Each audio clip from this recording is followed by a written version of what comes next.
Assalamualaikum warahmatullahi wabarakatuh. Perkenalkan, nama saya Faikrian Nama Muhana dengan NIM 201030156. Di sini saya akan menjelaskan tentang kognitif dan behavioral neuroscience.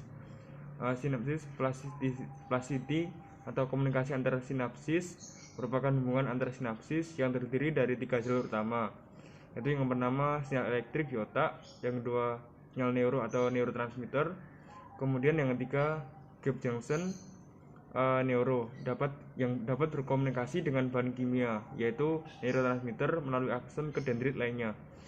Kemudian neuro salah satu struktur yang kompleks, yaitu otak merupakan koneksi dari berbagai jenis sel saraf atau neuron dalam otak yang terjadi komunikasi antar sel saraf atau neuron dan terjadi dalam waktu yang sangat cepat atau yang kita biasa sebut dengan sinapsis. Kemudian dalam beberapa teori hantaran listrik, sinapsis atau terminal saraf yang menghubungkan antar sel saraf berfungsi untuk menyimpan, membentuk, kemudian memanggil ingatan atau memori sehingga memberi rangsangan saat ingatan itu muncul. Namun tahapan proses dari pembentukan ingatan atau memori tersebut masih belum jelas dan masih memerlukan kode atau pemantik. Kemudian proses penyimpanan daripada ingatan atau memori ada 5 jenis atau ingatan jangka panjang dalam otak. Yang pertama yaitu ingatan implisit atau ingatan alam sadar atau otomatis. Yang kedua yaitu ingatan prosedural atau memori prosedural, merupakan ingatan implisit atau ingatan tidak sengaja yang terjadi atau bayangan sebelumnya. Ini berkaitan dengan keterampilan motorik. Yang ketiga, ingatan eksplisit. Ingatan ini memerlukan usaha lebih untuk mengingat yang telah lalu pada usaha itu. Kemudian memerlukan pemicu untuk meningkatkan sesuatu. Yang keempat yaitu ingatan semenarik. Ingatan yang tidak berhubungan dengan pribadi seorang atau ingatan pemahaman yang dipelajari secara umum seperti itu. Kemudian yang kelima yaitu ingatan episodik. Ingatan ini yaitu merupakan koneksi unik pada masing-masing individu karena mengalami kejadian sesuatu tertentu. Memori ada yang jangka panjang dan pendek. Kemudian memori sensori merupakan memori yang mencatat atau menyimpan informasi dari rangsangan yang kita terima dari lingkungan melalui bantuan panca indera. Memori ingatan jangka pendek yang bisa kita ingat sekitar 39 detik dan hanya dapat menerima 7 buah informasi dalam satu memori. Ini tidak bisa diulang dan dari durasi tersebut. Kemudian ingatan jangka pendek ini ada yang bagus, ada yang juga yang tidak bagus. Ingatan lemah ini perlu dilatih lagi. Kemudian penutupan memori terbentuk dari lahir dan akan terbentuk sampai kita tiada hipokampus, yaitu merupakan bagian otak yang terletak di lobus temporal otak yang berperan untuk mempertahankan ingatan pada otak.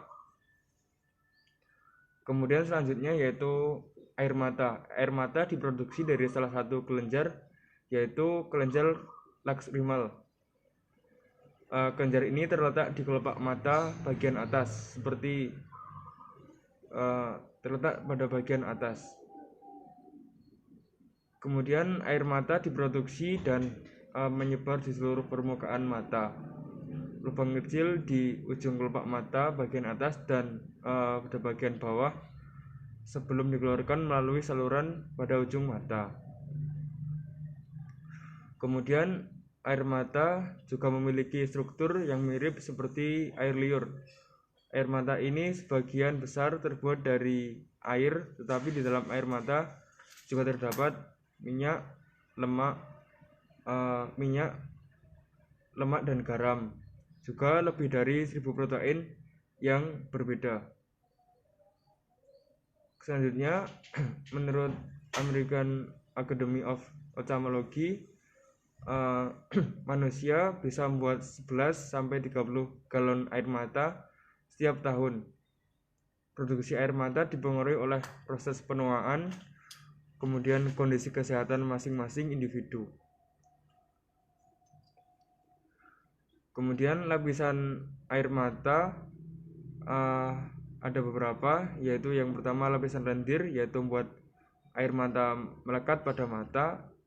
Kemudian lapisan air merupakan lapisan yang paling tebal yang berguna untuk menghidrasi mata agar tidak keringan.